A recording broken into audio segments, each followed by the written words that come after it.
मित्रों, ज्योतिष एक ऐसा गूढ़ विषय है और एक ऐसा विस्तृत विषय है, कई बार तो लगता है कि एक जन्म अधूरा ही रह जाएगा इसको समझने में। क्योंकि मैं 1998 से वैदिक कर रहा हूँ मैं, और लाल किताब भी कर रहा हूँ। अभी तक मैं अपने आप को विद्यार्थी ही मान रहा हूँ। कोई गिरधारी जी ने कह दिया कि एक्सपर्ट है, एक्सपर्ट कुछ नहीं है।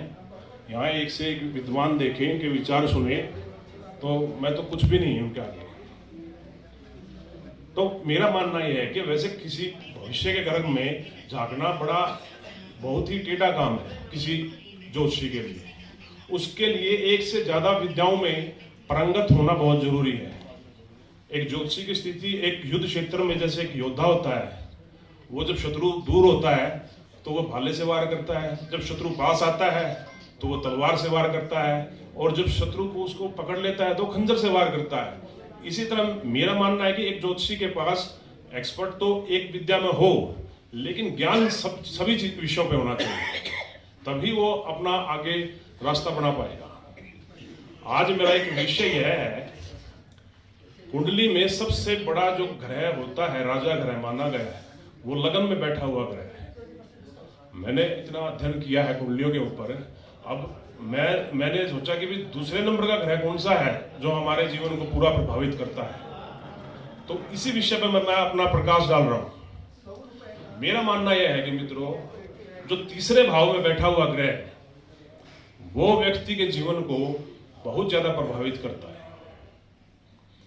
उसके पीछे कारण यह है कि जो तीसरे भाव का जो ग्रह बैठा है वो नवम को देखेगा, एकादश को देखेगा, दशम को 1-8 की दृष्टि से प्रभावित करेगा, और जो 12वां भाव है उसके साथ 1-10 का संबंध बनाएगा।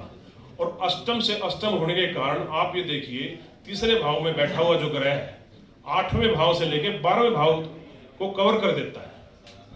ये इस तीसरे भाव में बैठे हुए ग्रह की एक विशेषता है। इसका कारक ग्रह तो मंगल है, लेकिन जो इसकी राशि है बुध की पड़ती है, लेकिन बेचारा बुध अपने ही घर में आके मंदा हो जाता है। ये भी एक विषय है कि भाई अपने घर में तो कोई आदमी स्ट्रांग होना चाहिए, ये मंदा क्यों हो जाता है? उसके पीछे तीसरे भाव की आप विशेषता देखो। तीसरे भाव की क्या विशेषता है? भाई बहनों का कारक है, साहस का कारक है, पराक्रम का कारक है। अब ये विशेषता तो मंगल के पास है, बुध के पास है ही। तो इसलिए यहां जब मंगल विराजमान हो जाता है तो कुंडली को बड़ा स्ट्रॉन्ग बना देता है। कहा गया है कि तीसरे भाव में मंगल उच्च राशि का हो, वृश्चिक का हो, मेष का हो, तो अगर वह दक्षिणामुखी मकान में भी रहता है तो उसे वास्तु दोष नहीं लगता। तो इस हिसाब से तो एक सूत्र यह बन गया कि पुलिस वाला अगर दक्षिणामुखी मकान में रहे तो उसे वास्तु दोष नहीं लगेगा। नेचुरल सी बात है, पुलिस वाले का मंगल तो स्ट्रॉन्ग होएगा ही। तो अब रही बात बुध की। बुध का काम है लेखा का, जोखा, अकाउंटेंसी का पढ़ना लिखना। वैसे तो तीसरा भाव हमारे हाथों का है, ये नहीं है कि तीसरे भाव में बुध आ गया तो कुछ फल देगा नहीं। मैंने ऐसे बहुत बड़े बड़े लेखक, कवि, चार्टेड अकाउंटेंट, वकील देखे हैं जिसका तीसरे भाव में बुध स्ट्रॉन्ग है। हमारा कि उनको हो सकता है कि भाई का सुख ना हो, पराक्रम ना हो उनके पास, या बहुत विपरीत परिस्थितियों में वो अपने आप को डरपोक सा महसूस कर ले वो तो, लेकिन बुध भी वहां आके विराजमान होके कुछ ना कुछ देता है।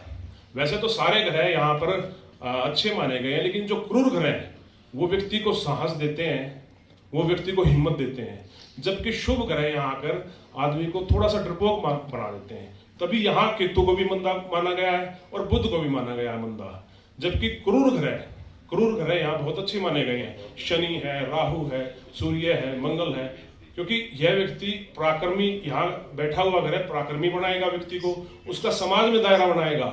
अब जब जिस व्यक्ति का मंगल तीसरे भाव में है उसकी उठ बैठ बड़े बड़े पॉलिटिशियनों से, पुलिस वालों से, जजों से होगी, मतलब बड़े बड़े अधिकारियों से होगी। जबकि केतु हो किसी का और बुध विराजमान हो तो व्यक्ति थोड़ा सा अपने अंदर ही सीमित होगा, लेकिन बुद्धिमान होगा, ज्ञानवान होगा, ये सारी विशेषता होगी।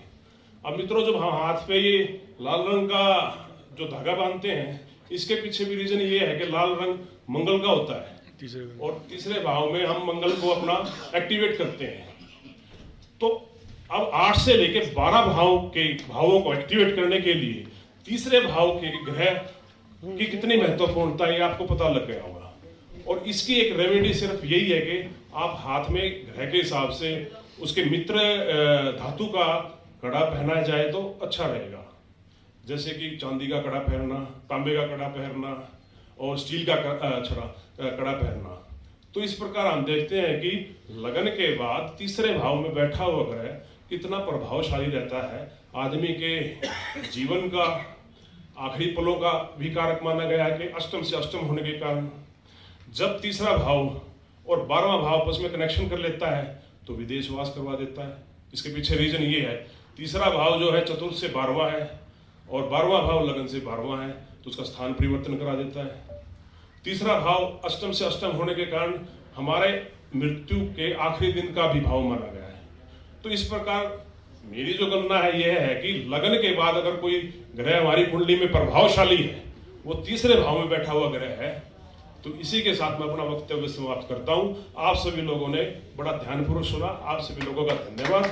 और तुम्हारा फरीदाबाद ऑर्गेनाइजेशन को, गिरधारी जी को, सुनील सचदेवा जी ने को धन्यवाद करता हूं जिन्होंने मुझे बोलने का मौका मिला। धन्यवाद।